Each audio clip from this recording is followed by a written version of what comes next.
I'm Dean Walker, and welcome to the Poetry of Predicament podcast, a podcast for people brave enough to face humanity's challenges and problems, and most importantly, our numerous predicaments. The Poetry of Predicament is a podcast meant to inspire us to bring forth grace, beauty, and connection with the web of life in the face of a predicament-laden world. This episode, we're talking with Sandy Schoelles from Environmental Coffee House. Actually, Sandy hosts me on her show, and she does a beautiful job. We have a couple of technical glitches, which I've edited out. I've actually edited it out quite a bit, so it's pared down from the full version, which you can also find in the Poetry of Predicament podcast section. Hope you enjoy. Good evening, everybody, and welcome to Environmental Coffee House. We'll wait for some people to join us. I would like to have a good audience tonight. It would be great. This is a very special guest with us, and his name is Dean Walker. And I have his YouTube page up, and I'm going to let Dean explain all about everything he does. But I'm going to start by saying that in October, I attended Carolyn Baker and Dean Walker's workshop entitled Resilience Bridge. And it was excellent in Colorado. If you follow me, you'll remember that I went. And I came back with an amazing insight into myself, the world around us. And it actually gave me the strength to keep going with what I'm doing. And this is not easy stuff. And Dean can attest to that. So, Dean, hello, welcome. And I am going to give you the floor. Great. Sandy, thanks so much for having me here. I really appreciate it. I know you've got a lot on your plate as you know you're heading towards some challenging stuff in your own world. So thanks so much for making room. I appreciate it. When we got together last October, that was the second round of us kind of test driving a new offering. And what Carolyn and I are doing is trying to put together a body of work that that allows us to build up some inner skills and some capacity. Because what I'm seeing, I don't know what you're seeing, I don't know what your viewers are seeing, but what I'm seeing is that by any measure, our world is accelerating and intensifying in really, really harsh ways. Yes, it is. I have to stop you for 1 second. Can everybody hear? Somebody said something about sound, and I hope it's not like that.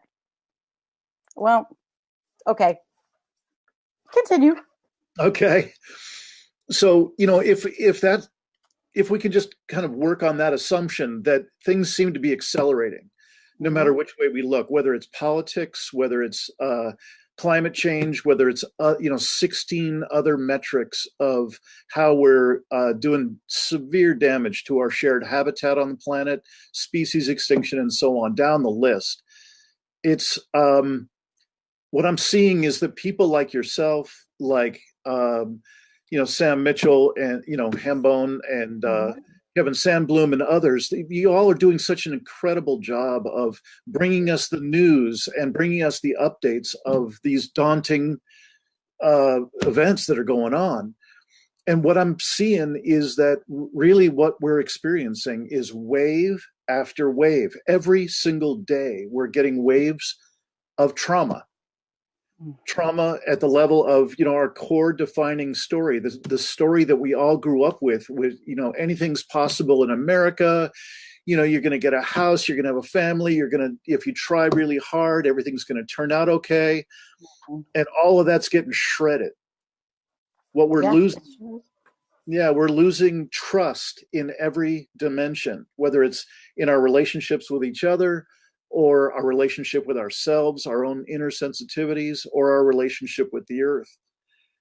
And so, either we keep on piling on more bad news and more bad news and more trauma, and just try and figure out how to survive with that much, crap piled up Yeah. every day, or we start to take on practices that give us some kind of resilience. Because really the only choice in the ever-growing pile is to be exhausted and to be in despair and to get discouraged and resigned. I don't know how else to do it. And that's easy to do. Yeah. And I've worked very hard not to. Yeah. Especially with the things that go on with us, in my personal life and disabilities, but I'm not going to let it stop me. Right. Even with the predicament I know that we're in. Right. So your work is so important.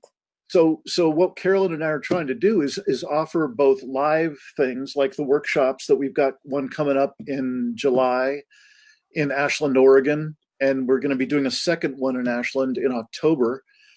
And so the live events are going to be really an opportunity to be in a safe environment where you don't have to feel alone or crazy. Now, again, I don't know what you're experiencing and I don't know what your viewers are experiencing, but the vast majority of people who I speak with about this stuff, that's how it feels to them, that they feel crazy, like nuts, and alone. So, first off, in all of the body of work that we're creating, whether it's online or it's coaching or it's these workshops, the intention is to go in starting with feeling safe with one another, feeling like we have a safe place to be able to work on this stuff together. And then really to dive into what practices help us open our heart and to stay strong and resilient in the face of massive waves of stressors, instead of just, the image that I was just talking with Sam Mitchell the other day, and I was telling him about this image that I have, that the business as usual world we're in is like treading water at the deep end of a big, big pool, Olympic-sized swimming pool. So what I was trying to describe is this whole business as usual world that we're in. We've normalized this incredible amount of trauma that we're taking in every day. And none of us really, our weak suit in the USA in particular is to try and feel empowered in the face of all this stuff that's going on with politics and all the stuff that's going on with climate.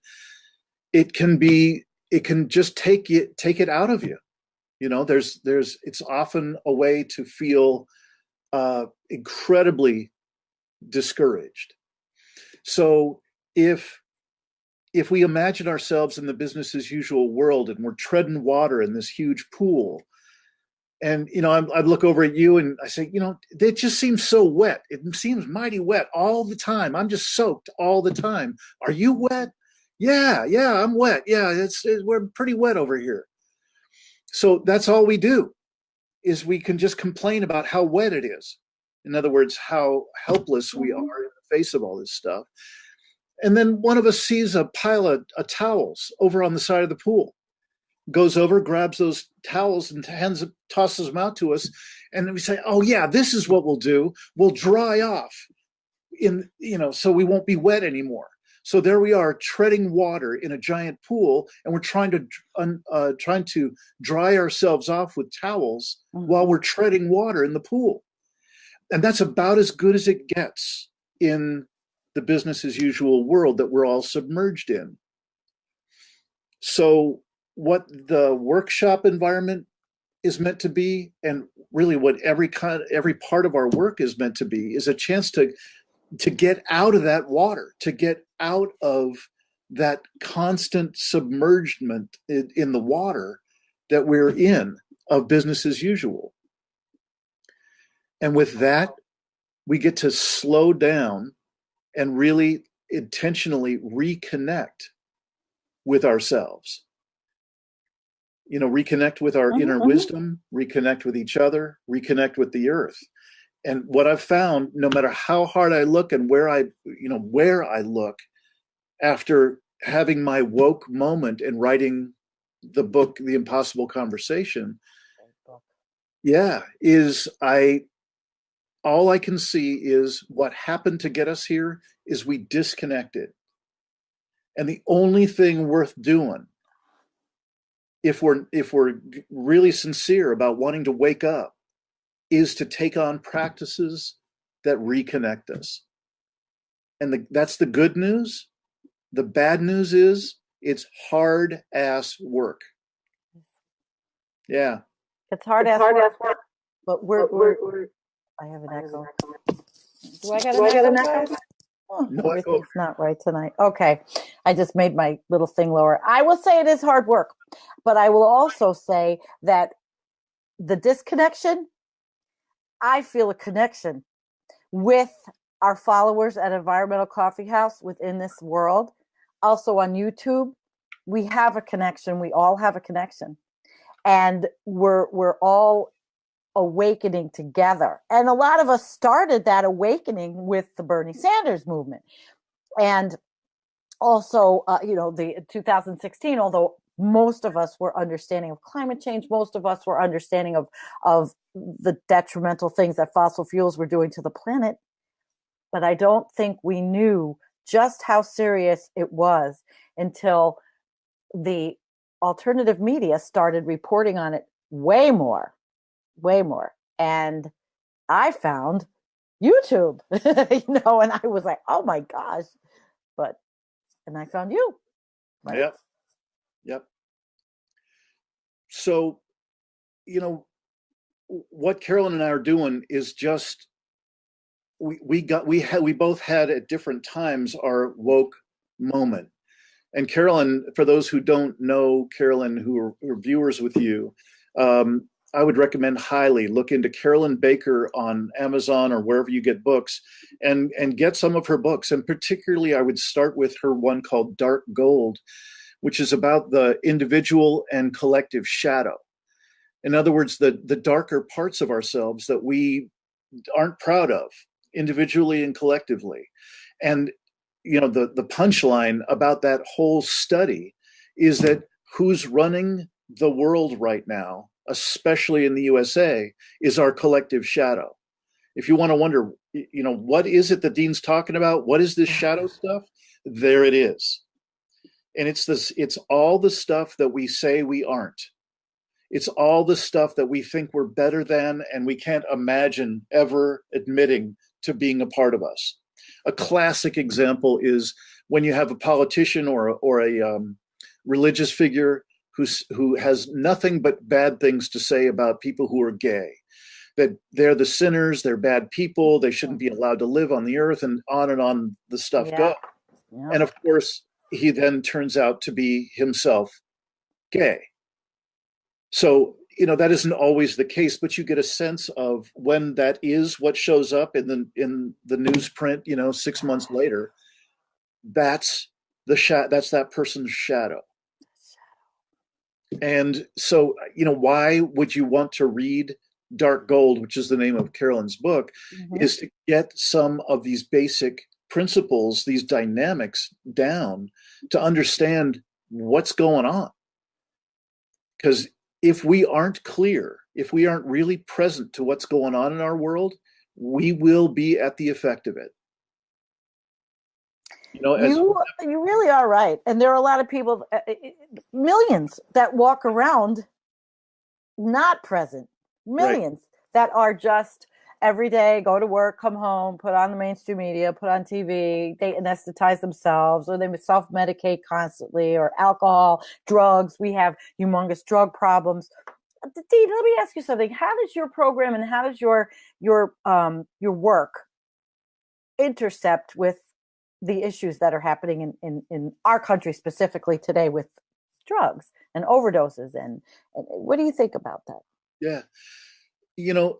I can't imagine a better example of that, the idea of we disconnect in order to be a part of, and in order to get any of the benefits of the business as usual paradigm. We are forced to, it's an unspoken agreement that we will disconnect ourselves from our own center, from our own inner wisdom, from each other, and from the earth. That's the only way we could be treating ourselves so badly, be treated so badly by others, and have the serious situation going on with the earth that we do. And so when you talk about drug addiction, what's going on is that a person has disconnected from the web of life, from the incredible, miraculous, deeply dignified web of life that we have a humble place in. We've disconnected and we put ourselves in some kind of bizarre supremacy role. A guy named Derek Jensen wrote a gorgeous book about human supremacy, where we think we're better than everything else on the planet, and we think we're separate from everything on the planet. And the cost of being separate from the web of life is that we have a hole where our heart used to be. We have a hole where our soul used to be. And that's the kind of hole that we try our best to fill with overwork, with sex addiction, with opioids, with alcohol, you name it. That's what we're trying to fill the hole with. And of course, you and I both know that's never going to fill it. It doesn't work. Doesn't fill it, doesn't work, none of it. And as I am older, you're probably around the same as I am. We've seen and we've experienced and we've done all these things. So we know firsthand that they don't work, but we've come out on the other side. You and I both. There's a lot of people that haven't, and especially now need this kind of support that you're giving, I think, and it started for me reading The Impossible Conversation and then finding Carolyn. Yep. Yeah, it's an extraordinary time. If there were a few pieces I could offer for my own practices, for my own work, and just offer what's been working, whether you decide to come to a workshop with Carolyn and me or not, whether you decide to join us for the free calls that we do the first, third, and fifth Tuesday evenings of every month, we'll give more information at the end of this thing, I hope. Oh, I'll put all the links up to the video. Mm-hmm. Whether or not you choose to connect with us about the things that we offer or not, what I can suggest to folks is with the acceleration and intensification of virtually every metric that you talk about on your show, really well, it's time to find our people. And that's really difficult for a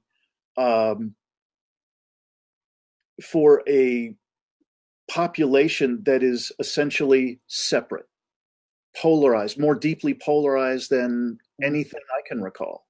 Here in this country. And guess who joined us? Is that Carolyn a comment? Baker.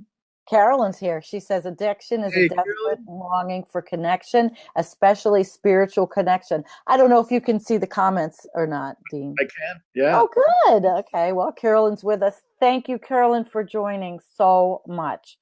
Yeah. Carolyn's so special. And if you don't know Carolyn's work, people, seriously, you should, especially after watching or looking at Environmental Coffee House's page and all of the material that we put up every day. You need to have someone like Carolyn Baker and Dean to look at their stuff to help us get through understanding, to give us support, to understand ourselves. Yeah. So, again, just no matter what a person who's a regular viewer with you chooses to do with us or with anybody else or not, what I could suggest is find a way to find the practices that work for you to reconnect you with your own inner wisdom, with other people in a deep and intimate way and a supportive way, and with Earth. Because there's not time for it. There's not time for taking 5-10 years to figure it out. It's really time now to make these reconnections. I have a question. Yeah. And now we're saying we don't have time. And I'm watching, yesterday was the elections, primaries in several states, and ours is coming up in New York. And I've interviewed a lot of progressive politicians. There's not too many of them that will publicly give this message, that will say it.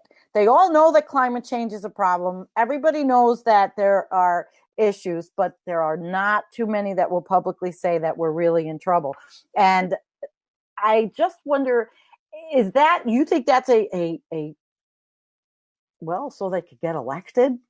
And if they start being alarmist, they won't? Or is it time for politicians to get honest about where we are? I so wish it was the latter. I so wish that we basically collectively grow a pair, and that people would be able to stand up and really speak truth to power. This is the time for that, obviously, but I have to say that what's really, time and time again, it keeps showing up, just like the title of my book.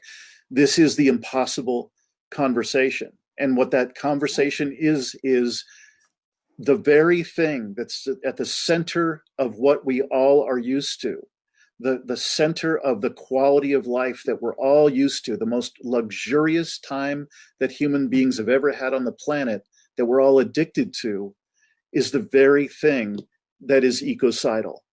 Ecocidal. Ecocidal. Yes. Can you define that word? I know what it means, but for everybody else. Yeah, sure. Ecocidal is, we're having such an impact. We're not just the Anthropocene, meaning that we are having an impact at every dimension of the planet, and that may well become the name of this epoch. But ecocidal means that we're actually killing the web of life around us, our home, our habitat, our shared habitat. And we're all ecocidal. We're all responsible because we live in this capitalist society that tells us everywhere you turn, like an episode of Mad Men, if you know the show about the guys on Madison Avenue that sold. We are consumers because that is what we're told to do. We're born and bred into it. How does that change? All right, Dean, where were we? Well, you just said it really beautifully, that we are all consumers. Before we're anything else, we're consumers, and that's all we've ever known. Mm-hmm. So I'm not trying to let us all off the hook, but really it's not our fault either. It's really something that the entire human operating system is a part of. And that's the water that I was talking about, that we're all treading water in. And then we just don't understand why we tried to dry off using towels in the middle of the pool. It's just insane. There's an insanity to how we've got it all set up. And the work that Carolyn and I are trying to do is to create, she calls it creating islands of sanity in a chaotic world. And that's exactly what I feel like we're doing. I literally, we have these safe circle calls, these calls that are free, that we offer on the first, third, and fifth Tuesday nights of every month. Yeah, the calls I never make that I should, right, because I need it. I haven't seen you. I went once, and then I was like, oh, everything happens. And I do have a husband who does one sometimes too. I bless your heart. I know. But they're great. These calls are, I'm doing much of this work very selfishly because these are the tools I need. I need a sense of a safe place I can go on a regular basis where I can feel, like I said before, I can feel connected and I can feel safe. I won't be ridiculed. I might have some grief to share. I might have some joy to share. I just need a place where I don't feel so damn crazy, because that's what so often is the reaction in the world. And that's what we are now, like, evolving to the next level. What you came and did with us last October, we've been evolving like crazy for what's coming up in July in Ashland, and which promises to grow even further in October, what's coming up. Oh, I'd love to be able to come out there in October. Yeah. Well, it'll either work out or it won't, or maybe we can work out setting up something on the East Coast. We'll work it out. But what I invite people to do is whatever kind of reconnection you can make happen in your life, make it happen. This is not something to wait for. This is something to really get into action. And I'm mentioning as many of the little core components as I can, that, like the knowledge of individual and collective shadow is so important to be able to make sense of this crazy world. and how to reconnect with people, especially people who think differently than us. We're going to have to be able to do that. And that's a skill set, and it takes work and it takes courage to try that out and to practice those skills. What do you say to somebody like James, who is saying your spirituality will draw many in, but I am a man by the numbers. We are in trouble and we need to find real solutions that scale. Only thing that can scale to that size is teamwork. Okay. So I appreciate James' comment, and my background is in organizational development and in stand-up training with corporations and with community development programs. I know from teamwork, and I know from transformational teamwork, and there's no question that he's right on. If anybody's going to get engaged, if they're going to start to feel some of the inspiration that comes out of that reconnection, because it does come, what people naturally want to do then is they want to participate. It may feel like they may know in their head, yeah, you know what, we were actually past the tipping points. It's too late, but they still want to bring their heart and their passion to what they love. And James is doing it. And they keep doing it, and they're more passionate than ever. Who comes to mind is Joanna Macy, who's a pioneer in this field. Mm-hmm. She's doing that. But what I'd like to go back to James' comment is what breaks my heart is that I'm connected with a lot of people who are collapse aware of human and earth systems collapsing. And they want to get together with other people, but they're still swimming in the pool of business as usual. And that is set up to be extraordinarily difficult to connect with one another and to remember the drying off part. Most people are saturated with business as usual, and they're set up to make all the same mistakes that we so often have made trying to do teamwork in this environment. And there's a whole lot about how we've done teamwork and what we've been motivated to do in the business as usual environment that we just can't take with us into this other world that hasn't been invented yet, hasn't been articulated yet. So I essentially agree with James, but this is going to, let's come up with some metrics. Let's measure what it's going to take to make it work. And let's do the very hard work of designing an entirely new way for teams to communicate and work together. James is doing that in Pennsylvania. James is doing that with his I want you to put it up, James. IEO. I have invested in it a little bit. He is doing something with solar energy to help people that are needy, that need things, and we finance it. I haven't contributed as much as I would like to, but he is doing this. It's a great thing. James, if you do put it up, I'll put it up on the screen because right this second, it's IOE. Yeah, but he'll do it. He'll get it up. So and he's young entrepreneur, very young, in his 20s. Let me make a plug here that is really intended for James, but hopefully other people will get inspired also.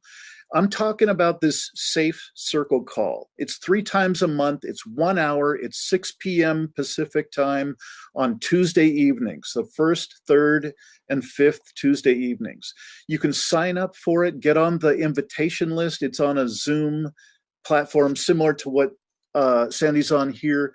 And we'll send you the invitations. You don't have to come. It costs nothing. And we've got a few other people that are at James's level of creating new opportunities to participate newly. It's exciting as hell. Yeah, he is. It is. It's something to counter the incredibly desperate environment that we're in, traumatized daily.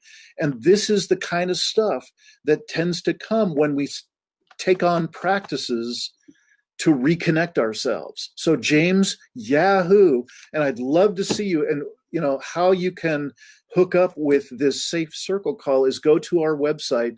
It's livingresilience.net. And right on the front page is the sign up for our newsletter and sign up for our Safe Circle calls. I'd love to see you on there, James. It just seems like you would bring, and its resilience. Did I spell it wrong? Is an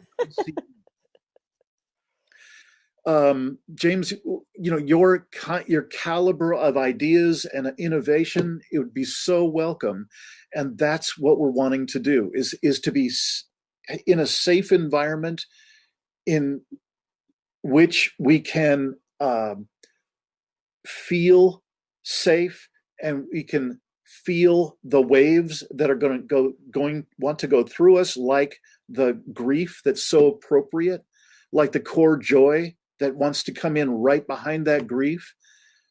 And that doesn't get a chance to happen in most environments where people just don't talk about it. So, James, I look forward to seeing you there. I don't know where he went, but I hope he's still with us. But if not, I'm still going to give you the link to what he's doing, because I think he's very innovative.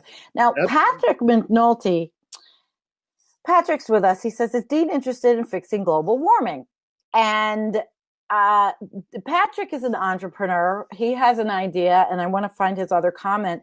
Patrick, I've interviewed. He's got something called ocean mechanical thermal energy conversion.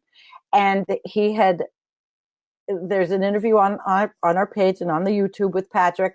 What are your ideas about the word fixing, and can we do it?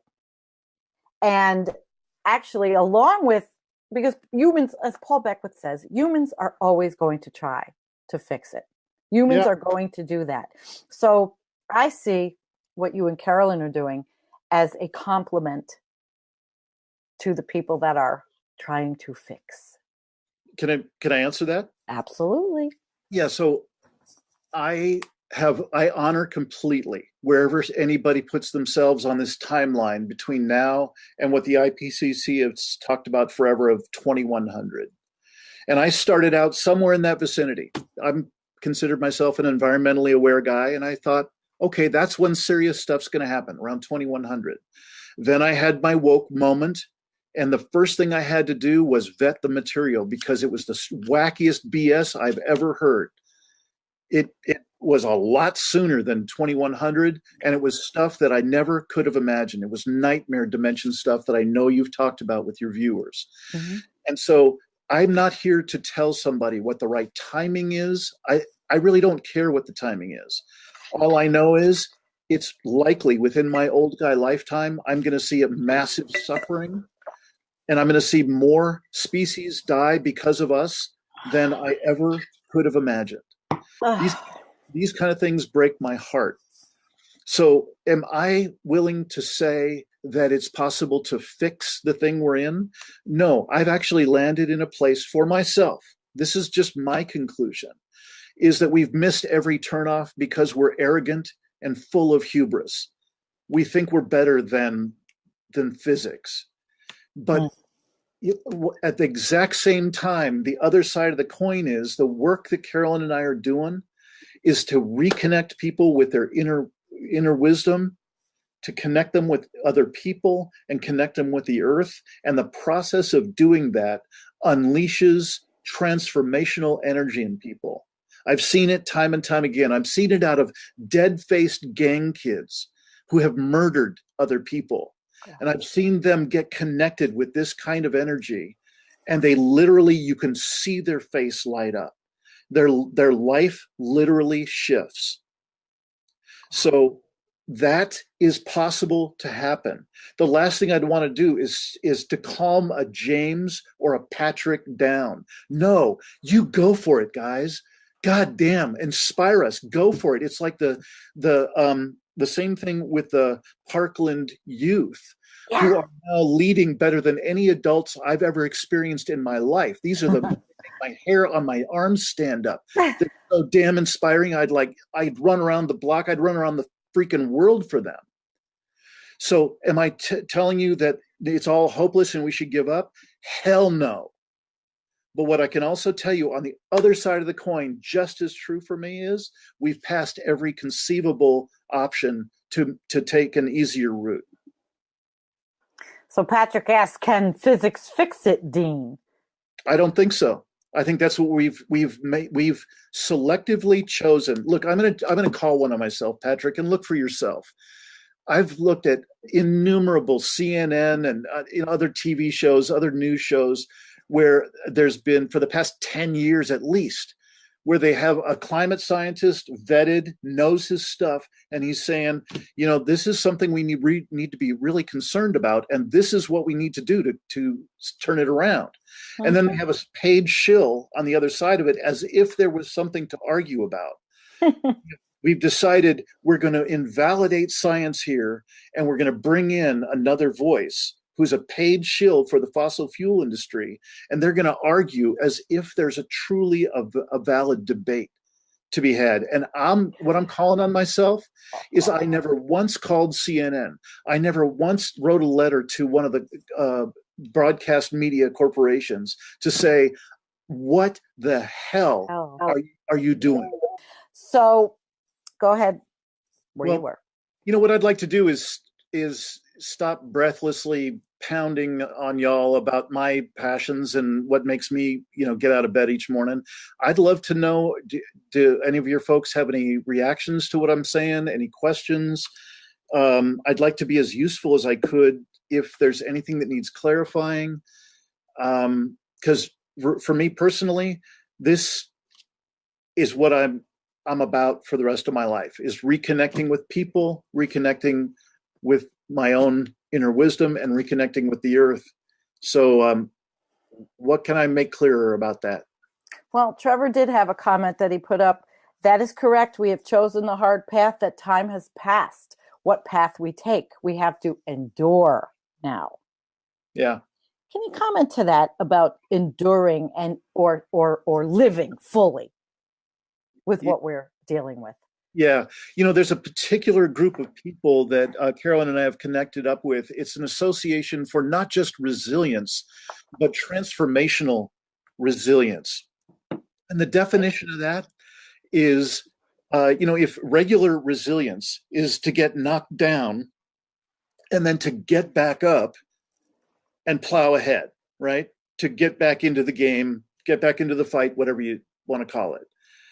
Transformational resilience is the idea of being able to not just endure or survive hardship, not just endure or survive another wave and another wave of trauma, but to be able to learn and grow and possibly even thrive in the midst of the trauma. It's an extraordinary thing. Like I haven't heard promises like that in a long time from particularly the guy who wrote the book called Transformational Resilience. His name is Bob Doppelt. Mm-hmm. So I don't predict it's going to be very pretty to just endure. No. Just enduring indicates to me that the person is still treading water in the middle of the business as usual pool. And God bless us. That's all we know to do. That's all we were grown up into. And to even see that that's the water we're swimming in is a big deal. So to be able to name it and then to find other kindred spirits, to be able to not feel crazy, like, am I crazy here, or are we saturated treading water here in this pool? No. We're doing just fine. Everything's just fine. Life is normal. So no, I would say life is anything but normal when I publish the things I put up from all these different sources. Life is anything but normal. Yeah. But you do, on a daily basis, need to live your life and have some strength and have something to draw on. And that's, again, where you came in for me. You guys came in for me. And I think it's a very valuable time and a valuable experience that you are offering, because not many people, I don't know who else is doing what you and Carolyn are doing, really doing with people out there, workshops, trying to help people like me to deal with what I'm learning and what we're experiencing, what we're actually stopping and not being in denial of. Yeah. You know, if you get a chance, go to my podcast channel on YouTube. It's the Poetry of Predicament. And it there, right on the front page, should be an interview with a woman named Lisa Van Susteren. She's a remarkable psychiatrist, and she's a thought leader, and she's involved with major level government stuff. And she did a report about 3 or 4 years ago that estimated that the number of people in the USA that are going to be experiencing chronic or acute distress, psychological and emotional distress, because of the things we're talking about right now, they estimated at least 200 million Americans. You can do the math pretty quickly from what our total population is. We just did another interview with her recently, and you'll find it there on Poetry of Predicament, where she said, yeah, I estimated low. Wow. And so really the only thing that an expert like that can be pointing to, and what we end up talking about, is what we need to do is build our skills of being able to reconnect with one another. That doesn't mean just be happy with one another. It doesn't mean just we can have a potluck and not kill each other, or have a Thanksgiving dinner and not spit at one another. It actually means having functional, respectful, deeply honoring of one another relationships. And part of that is to have a skill set that we can create a safe container for us to be together in, whether it is a potluck, or it's a family meeting once a month, or it's our new organization that James and Patrick and I somehow put together in some later future. We've got to be able to have the distinctions and the ability to have that environment be safe. That's something intuitive. That takes work. It takes skill building. How could this transfer to different countries besides the United States, which is experiencing, such a political upheaval and in so many, in the wrong direction, and the rest of the world is also going right? How could we transfer what you're doing to work with other nations and other people awakening, not just us? Yeah. I would suggest that folks get on the internet and do some homework, do some digging around, look up Vandana Shiva, look up a number of other organizations that are doing extraordinary work. What I can tell you is, Vandana Shiva is going to tell you about what's going on in India primarily, because that's where she's from. I did a piece on her. Yeah. And it's amazing. And what she conveys so beautifully, I think that answers your question far better than I could, is she points to the people that make up the bulk of the Indian population, the billion plus Indian population. These people are so much closer to the ground. They have a lot shorter distance to fall than you and I do. We're used to a quality of life that is entirely based on fossil fuel and is entirely privileged.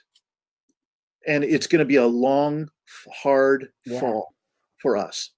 Do you have any pearls of wisdom on that area? On the farming and alternative ways of besides just the emotional support, what should people do? What do you think people should do for themselves physically in their locations? Yeah. Carolyn and I are building in whole new pieces that you didn't get a chance to see last October. And one of the core pieces I think is permanently installed now is radical self-care. That if we're lucky enough to have this kind of woke moment that you and I keep talking about, if we get a chance to open our eyes and really see a possibility of reconnecting in a significant way, the first thing that I mentioned earlier that we're going to want to do is to give out to other people, is to connect with other people and to keep this incredible feeling going of being connected with life. But that is not easy if we're still as wrapped up in the fast-paced world of the business as usual culture. No. Well, we just exhaust ourselves in trying to keep up the pace and have the constant input from the business as usual culture. What it takes to get out of that, what it takes to get out of that pool and get onto the side of the pool so we could actually use a towel and actually dry off and actually experience a different way of being, it's hard. It's hard work. Because truthfully, I think we're all deeply addicted to how luxurious this lifestyle is. This is the world. You and I right now, even though we're middle class or whatever it is, we're living more luxuriously than most royalty in the history of humanity has ever lived. We take that for granted. And that's going to be a hard thing to shake loose from. I'm not saying we all have to give it up tomorrow, but I'm saying if we aren't self-aware and aren't able to separate ourselves from that, it's going to be hard. The transition is going to be hard. The fall is going to be hard, and it's going to be freaking painful. And it's weaning ourselves off, but it's also educating the young people. I have a daughter who's turning 30.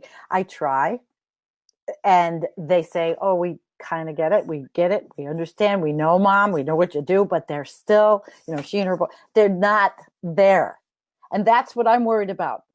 Is our whole entire generation of young people that are not prepared. If they're with us at Environmental Coffee House, they understand a lot more.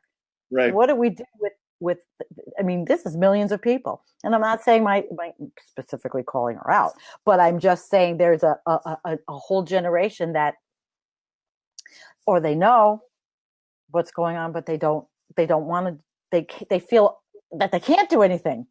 Yeah. So I've done I've never been a parent, but I've done a lot of parenting, a lot of high-end parenting, because I've been in youth programs for years. Right. And so I got some knowledge. I don't pretend to be a parent like that depth of knowledge. But one thing I do know is that young people watch us like a hawk. And what they most pay attention to is who we be. What is the state of our being? What are we actually living versus what we're telling them to do? There you go. And, if I look back in my own youth, it was exactly the same. And so when I'm talking earlier about radical self-care, if we take on practices that are at the level of radical self-care that we're talking about, that's going to communicate. That's going to be someone who's got enough self-respect and space inside themselves, having earned it back through practices of mindfulness meditation, physical health, eating well, and then also being able to self-regulate. A lot of what resilience is about being able to calm the heck down. Our world is so fast-paced, and it's so easy to get caught up in it, that to take on radical self-care and then earn some of that space back inside of ourselves, and then speak with the young people in our lives and be able to say, I love you, I want the best for you, I'm concerned. This is what I'm concerned about. And share from your own heart and from your own spaciousness. Nope, here's Dean. Wait, I'm going to get him back in. Okay, Dean, I'm reading a comment and then we're going to go back to you. All religions say the meek will inherit the earth. Not once did the Creator say that we sit on our butts and do nothing. So teamwork is very necessary. We believe that truth, faith, hope, love, compassion, honor, honesty, and etc. will be the way we get people to wake up and change. The one common area is water. Start fixing that puts us on the world stage. That was an interesting comment. Thank you, Ellen. I at this second, I'm not going to comment on that comment. I just was reading it, but I do want to ask you a question. Do you think that in our educational system, a resilience training as part of the core curriculum for children should be something that is started in a movement? This might be one of the few pieces of good news that I can bring tonight. So you ready? Yeah, I'm ready. So across the country, since writing The Impossible Conversation, I've bumped into a couple of really great programs that are catching fire in the USA and around the world. One of them is about teaching resilience skills at every level that you can imagine, in organizations, in schools, across the country. And another is trauma awareness, trauma-aware organizations, trauma awareness for families and in school curriculum and so on. And that we remember back at the beginning of when we were talking about wave after wave of trauma coming at us. We have normalized that in our society. I'm excited to tell you that even in our little, relatively small city of Medford, Oregon, we've had a number of speakers come through about resilience education and trauma awareness in agencies, and they're full houses, hundreds of people in every meeting. So I bet you that's going on in your community. Take a look around for trauma awareness, Google for trauma aware organizations, and look for resilience training. And I think you're going to find it's catching on. It is great to hear that. Yeah. It is something that I think is needed in schools for children. Besides the STEMs, we need to teach our children resilience, and we need to teach children skills, hands-on skills that can get them through things that maybe I didn't learn. I'm learning now at this late stage, but that's a good way to end, actually, on a hopeful note, that there are things that are being done to prepare kids. No, it doesn't seem like people are stopping having them. They're not. My daughter says she's not having any, but that's one kid in a zillion. So give us what you would like to say to who's been watching. What would you like to say to wrap this up with tie it all up with what we've been talking about? Yeah. Well, first, just thanks again, Sandy, for making room to have me be able to talk with you and your folks.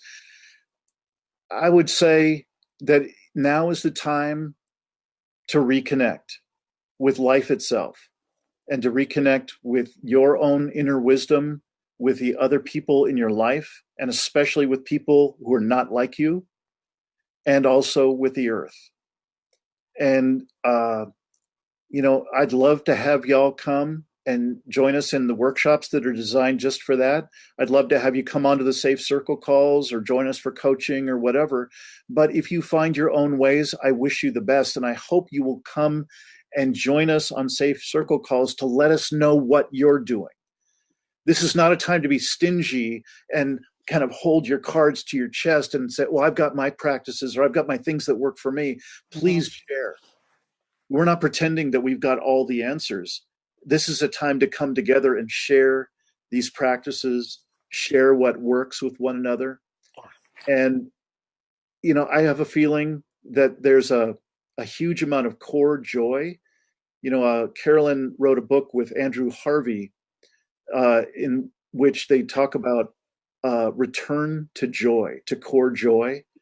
Behind all this heavy work that I keep talking about, shadow stuff and all the hard practices, in the middle of all that is the most delicious core joy and grace you can imagine. So I look forward to sharing that with you over time. And I thank you so much for the work that you're doing.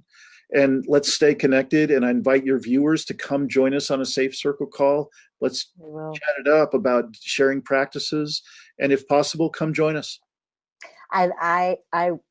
We'll see. My brother lives in Eugene, but we're having a big party in August. Everybody in the world's invited, by the way. But that's Western New York, and that's, everybody's different with how they want to get to places with, for me to come out there, it's fossil fuels, it's flying.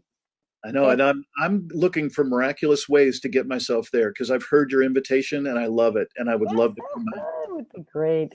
Just everybody knows, I'm saying this, and people know the PM me that want to come. We're setting it up because I figure, well, why not? Why not just do a little partying? Why not just have some levity? Why not live a little life in the shadows of. I'll bring my ukulele, which I can't play very well, but I'm certainly loud anyway. Oh, that's great. Well, Dean, I'm going to start sharing the videos because they're really good. And I didn't realize how busy I am that I did not see the new channel, which I don't have the screen, but I'm going to share everything. And I hope that we can do this on a regular basis. This would be great. Sandy, I would appreciate it. And I really want to hear, hopefully next time, more from your viewers. I loved hearing from James and from Patrick. And I'm sorry, I've forgotten the woman's name who was saying about teamwork. Yes. Ellen. Yeah. And Steve says mindfulness and meditation helps a bit. You bet it does. Absolutely. We have a motivated audience. So Sandy, thank you so much again. I hope it's a regular thing. A little hopium, right? Yeah. Well, I use the word hopium too because I never say that I'm negative about all of the stuff we're talking about, and neither do you. We understand it. I think it's not negative. I think it's realistic. Yeah, that's exactly it. That's what. Well, Jeff, thanks for sharing that one, Jeff. I don't know who. Well, where did I learn the word from? Near-term human extinction people, opium. But yeah, I hooked onto the word. But thank you, everybody. I'm going to say goodnight, and Dean, stay for a second unless you get kicked off. Thank you very much, everyone, for coming. I'm going to do my Friday night show. Don't forget to come for that. That was the week that was. And I will go back over some of the articles that we've published, and I will zero in on one, and then we'll go from there. All right. All right. So, everybody, peace, and thank you for coming. Thanks, everybody. Thanks for watching another episode of the Poetry of Predicament podcast, produced by Dean Walker and the Living Resilience Alliance, www.livingresilience.net. You may want to check out our sister podcasts, the New Lifeboat Hour with Carolyn Baker on Podbean and at carolynbaker.net. Also, the Impossible Conversation podcast, another channel on YouTube. Thanks so much for joining us. Join us again later for another episode of the Poetry of Predicament.